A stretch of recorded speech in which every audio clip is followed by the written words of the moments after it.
అపోస్తలుల కార్యంలో 2వ అధ్యాయం 1 నుంచి 4 వచనాలలో యేసుక్రీస్తు ప్రభువు చేత వాగ్దానము చేయబడిన పరిశుద్ధాత్మ వాగ్దానము చేయబడిన శిష్యులు ఆదిమ సంఘం ఒక రోజు కాదు, 2 రోజులు కాదు, దాదాపు 10 రోజుల పాటు మేడగది మీద వారు ప్రార్థిస్తూ ఉండగా ఆకాశము నుండి ఒక బలమైన ధ్వని వంటి గాలి అగ్ని నాలుకలుగా విభాగింపబడినట్టుగా వారి ఒక్కొక్కరి మీద వ్రాలగా వారందరూ పరిశుద్ధాత్మ శక్తిని పొందుకున్న వారై అన్య భాషలతో స్తుతించిన సందర్భం మనకు కనబడుతుంది. స్నేహితులారా, ఈరోజు ప్రపంచంలో ప్రపంచ ప్రార్థనా దినోత్సవం, మరొక మాటలో పెంతెకోస్తు దినంగా సార్వత్రిక సంఘం ఆచరిస్తుంది. ఈరోజు పెంతెకోస్తు అంటే ఏంటి? ఈ పెంతెకోస్తుకు ముందు శిష్యుల పరిస్థితి ఏంటి? ఈ పెంతెకోస్తు అనుభవము తర్వాత శిష్యులు ఎలా మార్చబడ్డారు? ఈ పెంతెకోస్తు దినాన నిజానికి ఏమి జరిగింది అనే సంగతులని దేవుని వాక్యముల నుంచి చూచే ప్రయత్నాన్ని చేద్దాం. మనము ధ్యానించబోయే అపోస్తలుల కార్యములు 2వ అధ్యాయం మొదటి 4 వచనాలలో ఒక 3 ముఖ్యమైన సంగతులు మనకు కనబడతాయి. ఒకటి, ఆకాశము నుండి వీచిన పరిశుద్ధాత్మ గాలి. 2, వారి మీద వ్రాలిన అగ్ని. 3, వారు నింపబడిన పరిశుద్ధాత్మ. స్నేహితులారా, ఈరోజు ఈ 3 విషయాలని దేవుని లేఖనాల నుంచి మనము తరచి చూసే ప్రయత్నాన్ని చేద్దాం. పెంతెకోస్తు అను తెలుగులో తర్జుమాలో వ్రాయబడిన ఈ మాటకు గ్రీకు మూలంలో కూడా పెంటెకోస్ట్ అనబడిన మాట వాడబడింది. పెంటెకోస్ట్ అన్న మాటకు అర్థం 50వ రోజు. దేవునికి స్తోత్రం చెప్పుదాం. 50వ రోజు వారు పస్కా పండుగ ఆచరించిన తర్వాత యూదులు క్రమముగా పాత నిబంధన కాలంలో దేవుడు వారికి ఇచ్చిన పంటలన్నింటిని బట్టి వారు కృతజ్ఞతలు చెల్లించడానికి కోతకాలపు ఉత్సవాలను నిర్వహించుకునేవారు. వారు వారాంతపు పండుగలను నిర్వహించుకునేవారు. అలాగన దశలుగా వస్తూ 50వ రోజు ముగించబడిన ఆ చివరి రోజు వారు జరుపుకునే ఓ అద్భుతమైన పండుగ పెంతెకోస్తు అనబడిన పండుగ. అయితే వాగ్దానము చేయబడిన పరిశుద్ధాత్మ కొరకు యేసు ప్రభు శిష్యులతో పాటు ఆనాడు క్రీస్తు రక్తంలో, క్రీస్తు యొక్క గాయాలలో కడగబడిన, పురుడు పోసుకున్న ఆదిమ క్రైస్తవ్యం మేడ గది మీద ఏకముగా కూడి, ఆ మాట చదవండి, ఆ వర్డ్ ఈరోజు నన్ను చాలా ఆకర్షించింది దేవుని వాక్యంలో. అపోస్తలుల కార్యములు 2వ అధ్యాయం 1వ వచనం. పెంతెకోస్తు పండుగ దినము వచ్చినప్పుడు అందరూ ఒక చోట కూడి ఉండిరి. చాలు. పెంతెకోస్తు పండుగ దినము వచ్చినప్పుడు అందరూ ఒక చోట కూడి యుండిరి. దేవునికి స్తోత్రం చెప్పుదాం. స్నేహితులారా, పెంతెకోస్తు దినాన దిగివచ్చిన పరిశుద్ధాత్మ దేవుని మహిమ ప్రారంభమయ్యే ముందు దేవుడు ఆనాటి ఆదిమ సంఘంలో ఒక ప్రాముఖ్యమైన సంగతిని గమనించాడు. వారు కలిగి ఉన్న టాలెంట్స్ని దేవుడు చూడలేదు. వారు కలిగి ఉన్న ఎడ్యుకేషన్ను దేవుడు చూడలేదు. వారు కలిగి ఉన్న సోషల్ స్టేటస్ని దేవుడు చూడలేదు. కానీ దేవుడు ఒక సంగతిని చూశాడు. ఆ సంగతి ఏంటో తెలుసా? వారందరూ ఒకే చోట కూడుకున్నారు. దేవునికి స్తోత్రం చెప్పుదాం. వారు ఒక చోట కూడుకున్నారంటే వారు కూడుకున్న స్థలము కొరకు కలుసుమా, వారు ఒక్కటిగా కూడుకున్నారు. వారి హృదయాలు ఒకటయ్యాయి, వారి మనస్సులు ఒకటయ్యాయి, వారి ఆలోచనలు ఒకటయ్యాయి, వారి ఆశ ఒకటయింది, వారి ఆకలి ఒకటయింది. వారు ఒక్కదాని కొరకు ఎదురు చూస్తున్న సందర్భం ఇక్కడ మనకు కనబడుతూ ఉంది. యేసు ప్రభు పరలోకానికి వెళ్లే ముందు మీరు యెరూషలేమును విడిచిపెట్టవద్దు, వాగ్దానము చేయబడిన పరిశుద్ధాత్మ కొరకు యెరూషలేములో ఉండి కనిపెట్టండి అని చెప్పాడు. ఆయన పునరుత్థానుడై ఆకాశ మేఘముల చేత కొనిపోబడిన తర్వాత ఆదిమ సంఘం శిష్యులు వారి వారి పనుల్లో వారు మునిగిపోలేదు. వారు చేసిన పని ఏంటంటే వారి పనులలో మునిగిపోకుండా పైగదిలో ఎదురు చూస్తూ ఉన్నారు. ఏమండి, ఎన్ని రోజులు ఎదురు చూశారు? ఎన్ని రోజులు ప్రార్థించారు? ఎన్ని రోజులు నిరీక్షించారు? ఎదురు చూస్తున్నారు. పరిశుద్ధాత్మ రావట్లేదు. ఒక్క రోజైంది, 2 రోజులైంది, 3 రోజులైంది, 4 రోజులైంది, 5 రోజులైంది, 6 రోజులైంది, 7 రోజులైంది. అలా చూస్తూనే ఉన్నారు. 10 రోజుల వరకు వాగ్దానము కొరకు నిరీక్షిస్తున్నారు. అమ్మా, అయ్యా, ఈరోజు దేవుని మాటలు వింటున్న మీ జీవితంలో దేవుడు వాగ్దానం ఇస్తే ఆ వాగ్దానం వెనువెంటనే జరగాలని మీరు కోరుకుంటే మీరు ముమ్మాటికి తప్పులో కాలేసినట్టే. దేవుడు నీకు ఇచ్చిన మాట, దేవుడు నీ కొరకు కలిగి ఉన్న ప్రణాళిక, దేవుడు నీ కొరకు ఉద్దేశించిన ఉద్దేశాలు నీ జీవితంలో నెరవేర్చబడాలంటే నీకు వెయిటింగ్ టైం అనేది ఉంటుంది. చాలాసార్లు మన జీవితంలో waiting time is not wasting time. ప్రభువు నిరీక్షించమన్నాడు కానాను విందులో. నా సమయం ఇంకా రాలేదన్నాడు. సమయం వచ్చింది. మునుపటి కంటే మధురమైన ద్రాక్షారసాన్ని అతిథులు సేవించారు. మరియ మార్తల సహోదరుడైన లాజరు చనిపోయినప్పుడు రమ్మని ఎంత కబురు వచ్చినా వెళ్ళలేదు. లేటుగా వెళ్ళాడు. ఆయన సమయం వచ్చింది. ఆయన సమయంలో ఆయన పనిచేసే దేవుడై ఉన్నాడు. దేవుని యొక్క మహిమ, పరిశుద్ధాత్మ దేవుని శక్తి, పరిశుద్ధాత్మ దేవుని అభిషేకం, పరిశుద్ధాత్మ దేవుని అగ్ని ఈరోజు ఓంబు షల్లావుద్దీన్ అద్భుత దీపమని పొడి పొడి పదాలతో, మిడిమిడి అడుగులతో, తడబడే అడుగులతో ప్రయాణం చేసే క్రైస్తవులకు కాదు.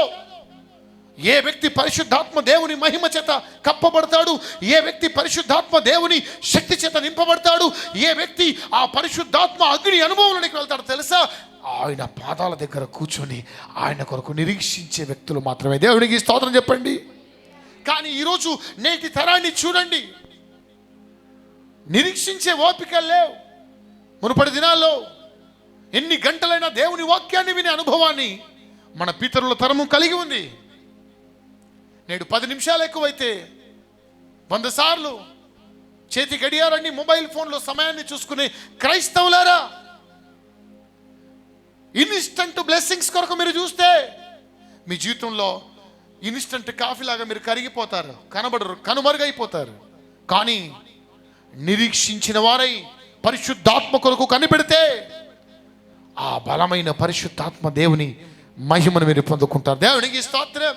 వారంతా ఒక్కటిగా కూడుకున్నారంట.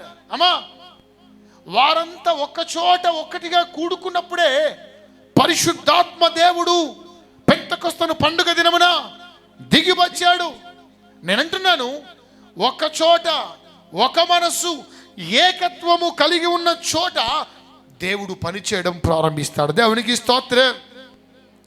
ఒక్కటిగా ఉండాలి. ఈరోజు అచ్చాం కూర్చున్నాం.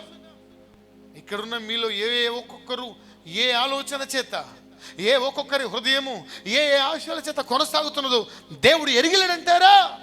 చెప్పండి.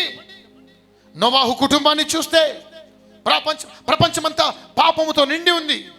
సృష్టికర్తను మరిచి పాపములో మునిగి తేలుతున్న ప్రజలు సృష్టికర్తను మరిచి సృష్టిని పూజిస్తున్న తరుణములో దేవుని కృప నోవాహు కుటుంబం పొందుకుంది. నోవాహు కుటుంబం దేవుని కృప పొందుకోవడానికి కారణం ఏంటో తెలుసా? ఆ మహా జలప్రలయం నుంచి తప్పించబడడానికి కారణం ఏంటో తెలుసా? ఆ కుటుంబంలో ఏకత్వం ఉంది. ఈరోజు గతంలో అయితే ఉమ్మడి కుటుంబాల్లో 10 మంది, 20 మంది, 30 మంది వరకు కూడా ఉమ్మడి కుటుంబాల్లో పెద్దవాళ్ళు 4, 10 మంది అన్నదమ్ములు ఉంటే వాళ్ళంతా ఒకే కుటుంబంలో ఒకటే కుండ పెట్టుకొని తినేవాళ్ళు. మారిన టెక్నాలజీ పుణ్యమా ఫలితమా అని ఇప్పుడు 2 వద్దు 3 హద్దనే పరిస్థితిలో పెళ్ళైన సంవత్సరం లోపే ఎవడు కుండ వాడు పెట్టుకోవాలి, ఎవడు తిండి వాడు తినాలి, ఎవడు కష్టం వాడు పడాలి. ఈ ఉన్న 4 మనసులు. పిల్లలు ఏం చేస్తారో తల్లిదండ్రులు తెలియదు, భర్త ఎక్కడికి వెళ్తాడో భార్యకు తెలియదు, భార్య ఏం చేస్తుందో ఏం చూస్తుందో భర్తకు తెలీదు. ఒక కుటుంబంలో కలిసి నివసిస్తున్నారు, కానీ ఒక కుటుంబంలో ఒకే మనసు కలిగి జీవించట్లేదు. ఇప్పుడు వాళ్ళంటారు, దేవుని ఆశీర్వాదాలు పరలోకం నుంచి మాకు రావాలి, దేవుని పరిశుద్ధాత్మ సన్నిధి మా ఇంట్లో నివసించాలి. How it is possible? Church, ఈరోజు దేవుడు అంటున్నాడు, నీ ఇంట్లో ఏకత్వం ఉందా? ఒకే మనసును కలిగి ఉన్న స్థితి ఉందా? గిద్యోను సైన్యాన్ని చూడండి. గిద్యోనుకున్న సైన్యం చాలా తక్కువ, కానీ ఆ సైనికులందరికీ ఒకటే హృదయం ఉంది. అందుకే గిద్యోను శత్రువులను పారదొలగలిగాడు. దేవుడు వారి పక్షంగా విజయాన్ని ఇచ్చాడు. ఆదిమ సంఘాన్ని చూడండి. ఆదిమ సంఘం ఇప్పుడు కట్టుకున్నట్టుగా పెద్ద పెద్ద సిలువలతో కూడిన మందిరాలు, సంఘ భవనాలు లేవు. ఇప్పుడున్నట్టుగా ఏసీలు, కూలర్లు ఆదిమ సంఘానికి లేవు. కానీ ఇప్పుడున్న ఆధునిక సంఘానికి, నాటి ఆదిమ సంఘానికి మధ్యలో ఉన్న వ్యత్యాసం ఏంటో తెలుసా? ఆధునిక సంఘం ఐక్యమత్యాన్ని పోగొట్టుకొని కుర్చీల కొరకు, పేరు కొరకు, గుర్తింపు కొరకు, గౌరవము కొరకు, మంచితనము కొరకు ఆధునిక సంఘం పోరాడుతుంటే, ఆదిమ సంఘం ఎందరు కూడుకున్న ప్రతి చోట వారందరి మనసులు ఒక్కటిగా మార్చబడ్డాయి. దేవునికి స్తోత్రం. వారందరి ప్రార్థన భావం ఒక్కటిగా మార్చబడింది. అందుకే ఆదిమ సంఘంలో పరిశుద్ధాత్ముడు పనిచేశాడు. ఆదిమ సంఘంలో ఏవేవో పని చేస్తున్నాయి. సంఘమా, ఈ రోజుల్లో ఉన్నటువంటి ఆధునిక సంఘం ప్రపంచపు అంచుల్లో ఉంది. ఇంకో మాట చెప్పమంటారా? Danger word. ఈ రోజున్న సంఘం వెంటిలేటర్ మీద ఉంది. వెంటిలేటర్ మీద ఎవరికి ఇష్టం వచ్చినట్టు వాడు బోధన వెతుక్కుంటున్నారు, నచ్చిన మాటలు చెప్పాలని కోరుకుంటున్నారు. దేవుడు ఎప్పుడు అలా చేయలేదు. ఆ మనుషుడు నీవే. అది పరిశుద్ధాత్మ ద్వారా నడిపించబడిన ప్రవక్త అనుభవం. ఈరోజు గద్దింపును ఇష్టపడని తరం మన ముందుందే. ఈరోజు హెచ్చరికను లెక్క చేయని తరం మన ముందు ఉంది. దైవ జనాంగమా, ఆదిమ సంఘం మనకు మాదిరయ్యింది. ఆధునిక సంఘం క్రమము తప్పిన తరుణంలో దేవుడు మరొకసారి పెంతెకొస్తను పండుగ దినమున జరిగిన ఆ సందర్భాన్ని ఆదిమ సంఘం నుంచి మనకు నేర్పిస్తున్నాడు. దేవునికి స్తోత్రం చెప్పుదామా? ఏమండి, ఈరోజు సంఘంలో అందరూ మనుషులు కూడుకుంటున్నారు. సంఘాన్ని విరోధులు అంత ఆశామాషిగా దాడి చేయలేరు. కానీ సాతానుడు బయట నుంచి కాకుండా లోపల పనిచేస్తున్నాడు. సంఘం లోపల ఎలా పనిచేస్తున్నాడో?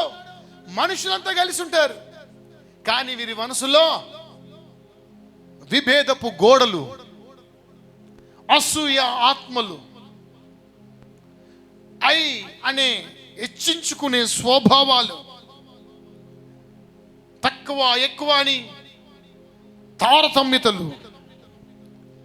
ఒకవేళ పొరపాటున ఎవరైనా తప్పు చేస్తే వారిని క్షమించలేని స్వభావాలు, నేను అనే గర్వం, మనుషులని ముఖ్యంగా సంఘములో ఉన్న సహవాసులని అర్థం చేసుకోవాల్సిన దానికి బదులు అపార్థమనే గోడలు, ముందు వందనాలు వెనక తందనాలు, ముందు పొగడ్తలు వెనక గుసగుసలు. వింటలేదా దేవుడు? చూడట్లేదా దేవుడు? దైవజనుడికి అబద్ధం చెప్తే ఇంతే దాచుకున్నాం, ఏం దాచుకోలే, ఉన్నాయి నీకే చేసాం అని వాళ్ళ పొలమ్మ మీ ఈ అపోస్తుల పాదాల దగ్గర తీసుకొస్తే అబద్ధం చెప్పిన ఓ చిన్న పొరపాటుకు అక్కడే భార్య భర్తలు ప్రాణాన్ని విడిచారు. ఎన్నిసార్లు అబద్ధం చెప్తున్నావు తెలీదా? ఎన్నిసార్లు నీవు అబద్ధాన్ని ప్రచారం చేసి నిజమని నమ్మించాలనుకుంటున్నావు తెలీదా? అన్నీ తెలిసిన ప్రభు నిన్ను ప్రేమిస్తున్నట్టుగా నీ తోటి సహవాసి దేవునికి ఇచ్చిన దైవజనుడు నిన్ను ప్రేమిస్తున్నాడు. ఈరోజు పరిశుద్ధాత్మ దేవుడు సూటిగా మాట్లాడుతున్నాడు. ఒకవేళ మనము కలిసి ప్రార్థన లేకుండా ఉన్నా కొంతకాలం నిలవచ్చు, కానీ కలిసి మనసులు లేకపోతే, ఏకత్వం లేకపోతే మన జీవితంలో సంఘం నిలబడదు. విభజన ఆత్మ ఉన్న చోట పరిశుద్ధాత్మ దేవుడు పనిని ఆపేస్తాడు. మీకు గుర్తుందో లేదో నాకు తెలీదు, బెంగళూరు నుంచి వచ్చిన నా స్నేహితుడు ప్రాఫిట్ ప్రవీణ్ సూటిగా చెప్పాడు, సంఘ ఎదుగుదల కారణం మీరే అని. ఎవరున్నారు నాకు తెలీదు, నాకు నేను పరీక్షించుకుంటున్నాను ఎక్కడ దారి తప్పుతున్నానని. సంఘము కొరకు విస్తారమైన ప్రణాళికలను కలిగి ఉన్న దేవుడు ఆయన అనాది సంకల్పంలో నశించుచున్న వారిని సంఘంలో చేర్చడానికి చూస్తూ ఉండగా, అగాపే కుటుంబమా, సంఘమా, చెవులు పెద్దవి చేసుకొని వినో. ఈరోజు ఏకత్వం ఉందా? ఏకత్వం ఉందా? ఏకత్వం ఉందా? ఒకే చర్చిలో ఉంటారు, మనసులు వేరుగా ఉంటాయి. ఒకే ఆరాధనలో చేతులు పైకెత్తి ఆరాధిస్తారు, ఒకరి మీద ఒకరికి కోపం. నువ్వు ప్రతి ఆదివారం క్రమం తప్పకుండా వచ్చి కూర్చున్న సంగతిని దేవుడు చూడడు. కూర్చున్న నీ హృదయాన్ని దేవుడు చూస్తాడు. నిజమైన ఏకత్వాన్ని, నిజమైన ఆ పరిశుద్ధాత్మ దేవునికి అనుకూలమైన వాతావరణాన్ని నువ్వు కలిగి ఉంటే నీ తోటి వారిని నువ్వు ప్రేమిస్తావు, నీ ఎదుటి వారిని నువ్వు క్షమిస్తావు. ఒకవేళ నీ ఎదుటి వ్యక్తి బలహీనుడైతే అతని భారాన్ని నీవు మోస్తావు. కలిసి ప్రార్థిస్తాం, కలిసి దేవుని సేవిస్తాం. మీరు ఆలోచించండి, శిష్యులు ఆదిమ సంఘం మేడగది మీదకి ఎక్కింది. వాగ్దానము చేయబడిన పరిశుద్ధాత్మ కొరకు వారు కనిపెడుతున్నారు. ఆ సమయంలో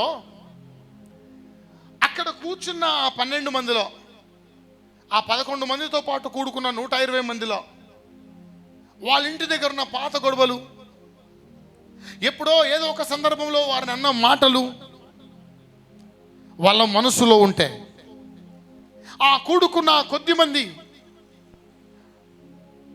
ఎదుటి వ్యక్తి మీద దేశ భావాన్ని కలిగి ఉంటే, ఆ 50వ దినమున, పెంతెకొస్తు దినమున పరిశుద్ధాత్మ దేవుడు దిగివచ్చేవాడంటారా?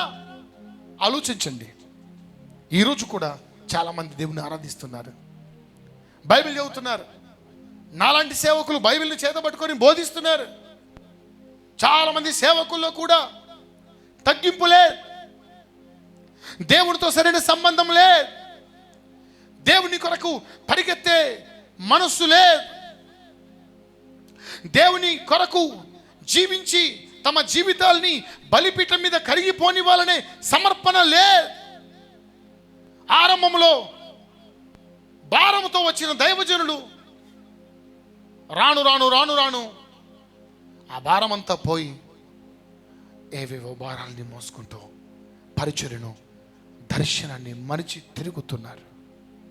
అందుకే నా మట్టుకు నేను డిసైడ్ అయ్యాను, సేవో చావో తేల్చుకుందామని, సేవో చావో తేల్చుకుందామని. I never forget in my heart. నా దేవుని నేను ఎప్పుడు విడిచిపెట్టాను. నా ప్రభు కొరకు జీవిస్తా, నా ప్రభు కొరకు పరిగెడతా, నా ప్రభు పనిలోనే నా తనమును చాలిస్తా. నా మరణం వరకు నమ్మకంగా ఉండే కృప నా ప్రభువు నాకు ఇస్తే చాలు. ఏమండి, ఏదో సంపాదిద్దామని, ఏదో సాధిద్దామని చూస్తే ఆ సంపాదన ఏది మనతో రాదు. నిన్నటి రోజు నా మంచి స్నేహితుడు బాబు అని పచ్చని నడుకుల్లో వేల్పూర్ నుంచి నడుకుడ వస్తుంటే మార్గ మధ్యలో ఈ సమయానికి దాదాపుగా బైక్ స్కిడ్ అయ్యి రోడ్డు పక్కన పడిపోయాడు. ఎవరు చూడని కారణంగా ఒక గంటన్నర 2 గంటల సేపు ఆ ఎండలో ఆ బైక్తో పాటు అక్కడే పడి ఉన్న కారణంగా ఆ దారిని వెళ్తున్న ఓ వ్యక్తి అతన్ని చూసి గుర్తించి ఇంటి వారికి సమాచారం ఇస్తే వాళ్ళు అతన్ని కారులో తీసుకొని ఆర్మూర్ ఆసుపత్రికి వచ్చే సమయానికల్లా జీవితపు చివరి దశకు చేరుకున్నాడు. డాక్టర్లు ప్రయత్నించారు, ఆ ప్రయత్నంలో విఫలమయ్యారు. వెంటనే ఆసుపత్రి నుంచి చనిపోయిన అతని మృతదేహం ఆర్మూరు ప్రభుత్వ ఆసుపత్రిలోని మార్చురీ గదికి వెళ్ళింది.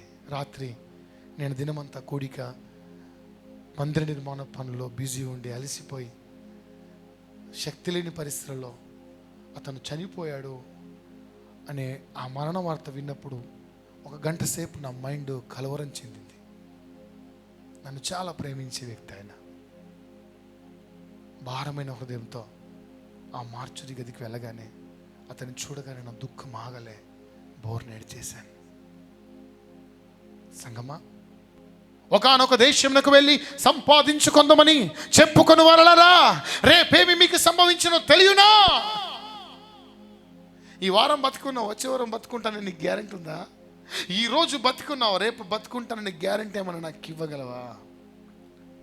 అందుకే అంటాం కదా, ఎద్దులావులని ఎగిరి పడకుము, మిద్దె మేడలని మురిసి పడకుము, పెద్దలు ఎప్పగా ప్రేమతో వినుము, పెద్దాలు ఎప్పగా ప్రేమతో వినుము, ఆదీనమున 2 మొద్దులే గాని ఏమి రాదు వెంట, బంధువులు గలరని పలికెదవేమో, భార్య ఉన్నదని మురిసెదవేమో, తనయులు గలరని తలిచెదవేమో, తనయులు గలరని తలిచెదవేమో, బంధు బలగమున్నదని మురిసెదవేమో, ఏమి రాదు వెంట. ఏమైనా వస్తుందండి? వస్తుందా? పనికిరాని చెత్త కోసం ఆత్మీయ జీవితాలని పనంగా పెట్టే ఓ క్రైస్తవ సమాజమా, ఈరోజు దేవుడు మాట్లాడుతున్న మాట ఏంటో తెలుసా? వారందరూ ఒక చోట కూడుకున్నారు. బయట హల్లెలూయా ఉంది, లోపల అసూయ ఉంది. బయట చేయి కలిపి ప్రైజ్ ఆడిస్తారు, కానీ లోపల క్షమించలేని మనసు ఉంది. ఈ పెంతెకొస్తు అనుభవం ఈరోజు నీకు కావాలి. నీ ఆత్మీయ జీవితంలో భూ సంబంధమైన అనేక ఈ లోక సంబంధమైన గుణగణాలు కలిగి ఉన్న నీవు ఒక ఆత్మ సంబంధమైన వ్యక్తిగా ఆకాశ గగన తలాల్లో నీవు విహరించాలంటే పరిశుద్ధాత్మ దేవుడు హెచ్చరిస్తున్న మాట ఏంటో తెలుసా? నీ ఆరాధనలు, నీ ప్రార్థనలు, నీ వ్యర్థమైన భక్తి జీవితాన్ని ఫస్ట్ కట్టి ఆపేయ్. నువ్వు చేయాల్సిన పని ఏంటో తెలుసా? You must clean your heart. నీ హృదయాన్ని నువ్వు శుభ్రపరచుకో. ఆ శుభ్రపరచబడిన యేసు రక్తంలో కడగబడిన ఆ హృదయాన్ని నేను నింపుతానంటున్నాడు. దేవునికి స్తోత్రం చెప్పండి. ఈరోజు సూటిగా దేవుడు మాట్లాడుతున్నాడు. ఇంకా మీలో ఎవరైనా క్షమించలేని మనసు ఉంటే క్షమించండి. మీరు మనుషుల అపరాధములు క్షమించండి, నేను మిమ్మల్ని మీ అపరాధములు కూడా క్షమించబడవు. దైవజనాంగమా, వారందరూ ఏకముగా కూడి వారు ప్రార్థన చేస్తూ ఉన్నారు. ప్రార్థిస్తే మనలో ఉన్న గర్వం పోతుంది. ప్రార్థిస్తే ఎదుటి వ్యక్తి మీద ప్రేమ వస్తుంది. ప్రార్థిస్తే కలిసి ప్రార్థించినప్పుడు మన హృదయాలు, మనసులు కలుస్తాయి. సంగమా, కూడుకుంటున్న మనం దేవుని ప్రేమను మరచిపోతే నో డౌట్ ఎట్ ఆల్ ఆకాశం మోసుకుపోతుంది. దేవుడు పనిచేయడం ఆపేస్తాడు. సంఘ కార్యక్రమాలు ఉంటాయి, ఆదివారాలు ఉంటాయి, గృహ కూడికలు ఉంటాయి, కానీ దేవుడు పనిచేయడం మాత్రం ఉండదు. చెవి గలవారు ఆత్మ చెప్పుచున్న మాటలను విందురు కాక. ఈరోజు దేవుడు అడుగుతున్నాడు, ఇంకా నువ్వెవరిని క్షమించాల్సి ఉంది? ఇంకా ఎవరి మీద నీ హృదయంలో అసూయ ఉంది?